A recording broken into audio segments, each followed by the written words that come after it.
Hey everyone, my name is Nathan Payne. Welcome back to another episode of Blu Ocean Crypto. Today we're going to take a deep dive into Sidus NFT Heroes Whitepaper. So a lot of you in the community really liked the review and score video that we recently did on Sidus Heroes. So I just want to go a layer deeper and we're going to go through the whitepaper together. But make sure you stay to the end of the video because we're going to take a look at the roadmap and some more of their team members that they have listed there. So let's just jump right into it. Now, there's quite a bit in here. I'm not going to read it all verbatim, but they do talk about market overview, complexities of the industry, then they really get into the game. So I'll go through some of the complexity of industries pretty quickly because a lot of this is stuff that we're all familiar with. But I think the main thing that they're mentioning here is they're really taking a large amount of their team's expertise in different domains like blockchain, DeFi, game development, and NFT art, bringing it together to create a WebGL AAA level play to earn NFT and RPG, right? So they do go through a lot of the challenges as well, particularly in Web3, modern landscape of new technologies. Good information, but it's something that a lot of you who are following us are already well aware. We talk about the market overview. I thought this was worth mentioning. They're mentioning the number of ETH wallets in the millions. Kind of where the industry's at right now. Total value locked by DeFi by months in the billions. And then, of course, total value locked by DeFi in billions, right? So they're showing the opportunity here to kind of justify why they're doing what they're doing.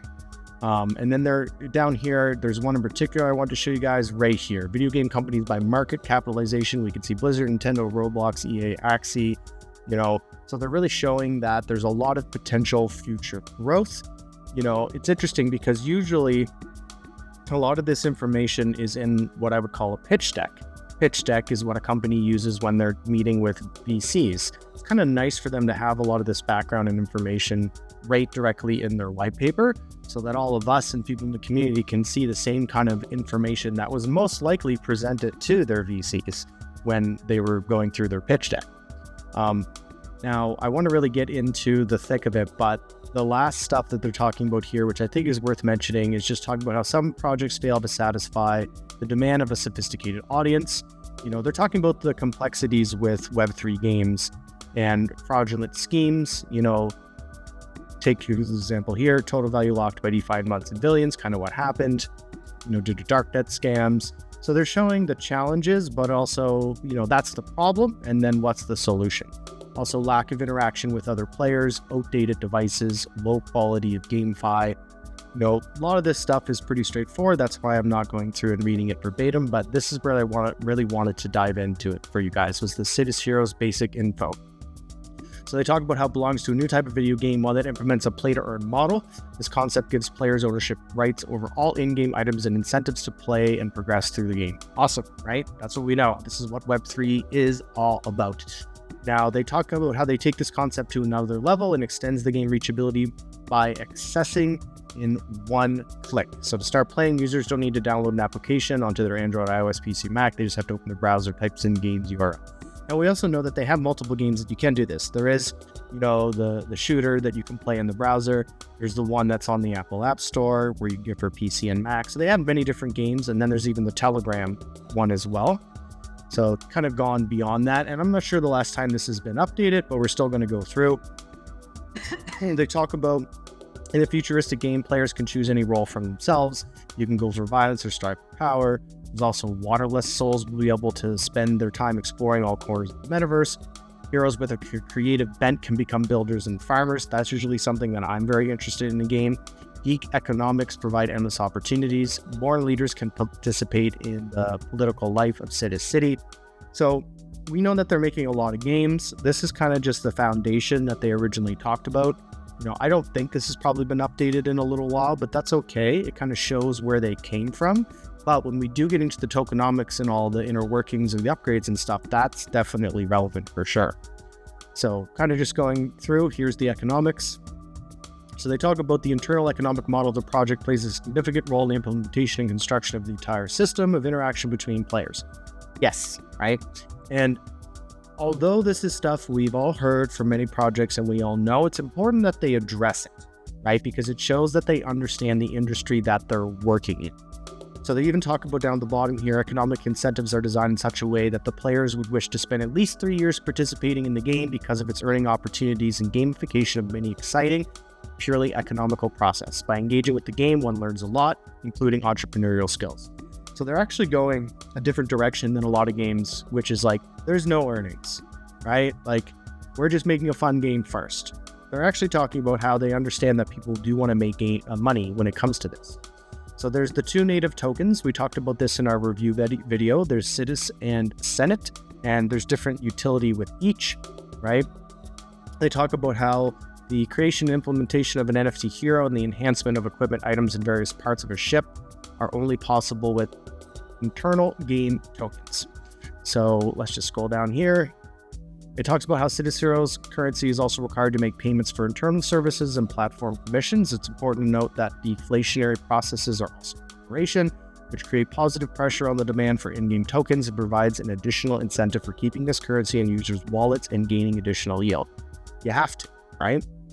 So Sidus Heroes, an NFT-oriented game. So NFT in-game objects constitute the second key aspect of the game, made possible by integration of blockchain technology. Yes, and I am going through some of this fast because a lot of this is just almost educating someone from the ground up. And everyone here in the community, people who are following us, I know you guys know what an NFT is. I know you understand tokens, things like that. So that's why I'm kind of going through this quickly, because really the meat of what I want to cover is down below. But still, this is good information for them to mention and make sure we understand what we're looking at here. They also talk about how the NFT Heroes is an original collection of 6,000 unique generative characters. The collection features 4,500 original NFT heroes, including partnership heroes, 1,000 rare heroes, and 500 legendary. Let's just scroll a little bit further down here. The technicalities of Sidus. So obviously we know this, right? It is the symbiosis of latest industry developments that have made it possible to create an easy to access product available to every user. Awesome. Right? We also understand the blockchain aspect of it. WebGL, this is another important aspect. You know, the game is very flexible in terms of development because of this. Developers can iterate quickly and even run sophisticated A/B tests to deliver the highest quality performance without having deep pockets or overextending their resources using WebGL. So let's just go here. Marketing advantages. You know, this is kind of interesting. They talk about how they have numerous strengths and advantages that were considered while developing the product and analyzing marketing conditions. First of all, it's a social lift and education platform and provide opportunities to earn money, becoming financially literate, and gain entrepreneurial skills. And once again, I like how they're saying this straight up. They're not going the opposite route that most other play-to-earn titles went, which was, we're not play-to-earn, we're fun first. We don't want to talk about earnings. We don't want to talk about floor prices. These guys are saying, no, we have a strong economic model. You know, we expect people want to make money out of this game. So they even mentioned here, the mechanics of the project are built in such a way that every player who devotes time to the game will be able to earn money. Awesome, right? They talk about content development, you know, against other projects as well. Teamwork, superb context quality, and thoughtful UX. I will admit this is something that is very clean when you're on their website and playing the games. The UX is very simplistic, but not simplistic in a negative way, simplistic in a very user-friendly way. They also talk about accessibility and gameplay. So let's take our time here. We don't have to go quite so fast. So there's the arena, which is the central and most vital action. The game takes place in the arena, the site of battles, where teams of 3 players must face each other. We know that for the shooting game, you know, you have the 3 versus 3 that you can do kind of in the quick mode too. Talk about the team and heroes. The key figure and main economic agent in the game is the hero who joins for completing quests, goes on joint missions, and enters into the battlefield. So it does look like they're talking about kind of this initial foundation that they built, and now they've really expanded into many other games. They talk about hero development, pets, the Sidus Hero universe. We can kind of see kind of a snapshot here. I really like this picture. Talk about the spaceships, orbital station, central shuttle, asteroids, comets, robo-shuttles, scoped, unexplored planets, colonized planets, explored, you know, kind of the metaverse that we can kind of think of, you know, because yes, there's these little mini games, I guess you can say, but really it's within the Sidus Heroes metaverse overall. And I spent a little bit of time covering this in our review video and score, but once again, I'll just reiterate, I do like that the ecosystem is at 35%. Yes, the team at 21% is a little bit high, but they also show that,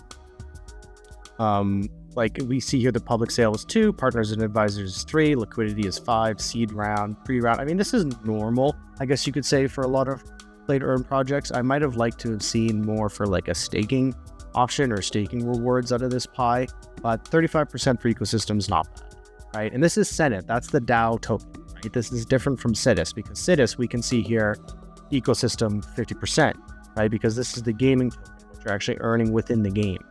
And same thing, but team is only at 6.5% here. So I do like seeing that.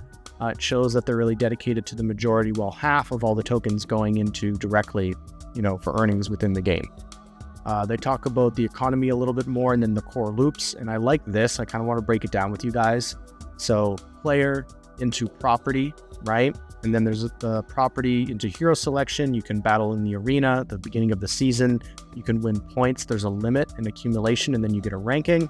There's also the end of the season with the season timer. There's loot boxes that can get. This all kind of funnels through the marketplace. Same with the marketplace, you could buy property. The loot box can give you armor, weapons, or gadget, which gives you characteristics, and then that also funnels to the property. So simple, but I like that they have the seasons and the accumulation of points, and obviously the ratings might have something to do with the earnings. Same with the loot boxes are going to allow you to level up your guys and get more characteristics, so on and so forth. And then down here, I like how they kind of broke it up a little better. So they talk about the economic core loop at the second stage. So they see a lot of opportunities where this could go. So for example, heroes renting out under a smart contract. Hero selection could be payment of tournament fee or like a single elimination tournament.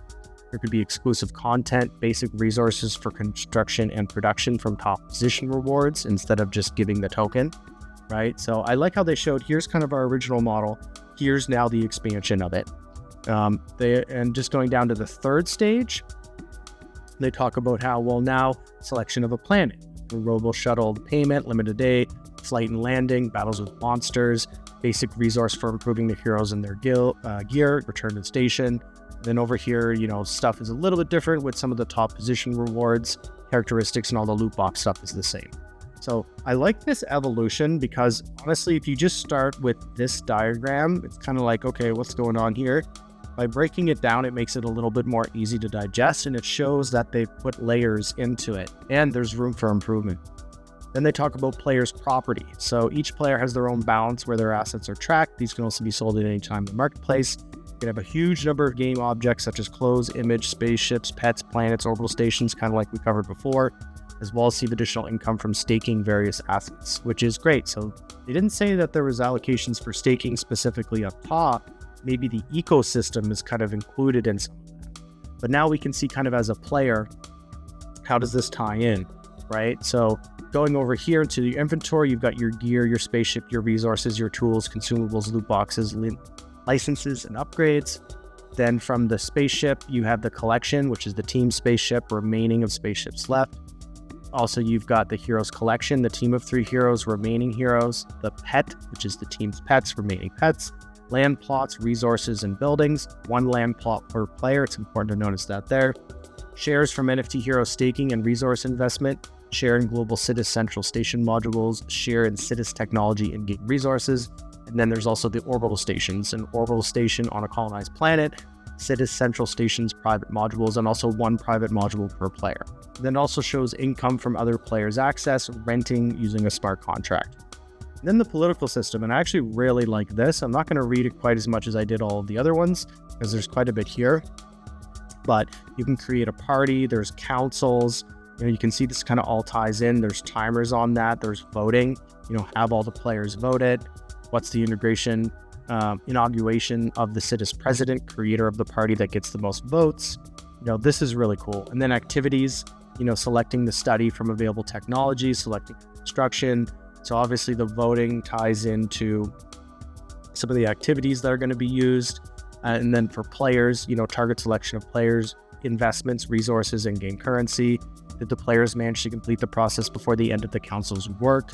right? So they really have this broad spectrum for the political system, which makes sense, right? Space, metaverse games, you need a political system. That's very common in these types of genre games. But how exactly is it going to work in the Web3 ecosystem? They've laid this out. This is probably one of my favorite layouts, out of everything that we've covered. I think they did a good job on their political system. Also the space objects. So there's quite a bit here, all the way through. We mentioned these in the top photo before that showed it, but it kind of shows exactly what it can do, right? Like it can trade, has an impressive and holds an armament, medium speed. So you can kind of go through and see what's the difference between each of these. When I first seen this, I was like, oh, this is a lot to read. But then when you go through it, you're like, okay, I completely understand the differences between all of them. They also talk about the land distribution and activities. So you can see here, there's in-game activity, everything that's going on there, reputation. There's also the council decree, right? Going down there, land marking, competitive territory, neutral. Have you received a land plot? Yes, you can drop out of the waitlist to acquire a land plot, participation in reputation events. This is awesome. Also, they're showing, just so you guys see here, whenever you notice these tokens, it kind of shows what's needed, right? So there's a Senate token for this. Over here, we've got Sidus, and same here for Sidus. So that kind of shows the flow. And going down to the rating system, right? This is a lot of great information. This is why I wanted to make a video and show you guys this, because there's a lot of charts, a lot of graphs, and it can be a little overwhelming when you first see it, but we're here to break it down for you guys. So same thing, this is the rating system. Really, it has to do with like percentage of fund rating and then kind of what your rank ends up being. And then you can also see here, ecosystem incentive activities, player reward fund, daily issuance of tokens and equal shares, 10% of ecosystems incentive fund. And then obviously it goes through, these different levels like arena, spaceship, monsters, based on PvP, PvE, professions, and clan wars. Clan wars is something I'm super interested in and something that I've been diving into quite a bit, because that makes me interested. Game guild, clan wars, that's just right up my alley. Going down a little further, it talks about land and its development. I mean, there's so many charts in here, right? I like that though. So it really breaks it down. It shows me that they put a lot of thought process into this too. So once again, they showed the player. You can see Sidus versus Senate token. Sidus is here, Senate. Monsters, fields, water, mountain, forest, rocks, stone, wood. So this has to do with all the resources, what's renewable, what's limited, what you need to use in what shops, what they're going to actually do, buying a manufacturing license, combat stimulants, geared its improvements, power plant. This is good for space games. It's all about resource management, mining, extraction, political systems, and just actually having this all mapped out, I really find takes the complexity or intimidation away from these types of games. Because when you first get involved with a space game, with all this resource management, you got to watch YouTube videos. There's so many tutorials. There's so many things you have to learn to understand. This really does a good job at just kind of laying it all out. Talk about labor scheme economics as well, selecting a hero, your activities, making advanced payments based on from landowners, construction of a building, setting to a location, resource mining, production, or research. Then there's orbital stations, right? So they're really breaking this all down for everybody. So same thing, collecting resources by a team. Do you invest those resources in development of technologies, or building a common module? And then what are those modules is obviously important. Kind of just going down a little bit more. Here's all the professions. So obviously there's a lot that can be done, right? There's resource collection. You've got all your professions, progress that happens, spaceships, and then their professions and progress. Production over here, their profession and progress. So you get to kind of choose between all of these. It mentions here contains a huge number of different professions depending on where a player operates. Each profession has its own role and important function in the game. So obviously guilds or groups are going to want probably a variety of these different professions to help accommodate or fill gaps. There might even be some things that are more lucrative than others, so more people lean towards that. I think that's going to be interesting with game balancing and kind of how they figure that all out too. Same with manufacturing. You can see here, iron bars, item 1, 2, 3 turns into item 4. There's a certain amount of tokens plus time. This is kind of going to help burn stuff, but also bring it up to that next level. So people are constantly wanting to craft it. Enhancements of heroes and items. And we're getting near the end, guys. It's just, there's a lot of these diagrams. So it's really good to take our time to go through it. So player, you can use a book of experience, lottery with possible multiplier, then more experience goes to your level, so on and so forth, increase in rating. You can see here also using upgrades, So there's lots of opportunities to kind of how to get your player to progress in the character, improving the characteristics of your hero.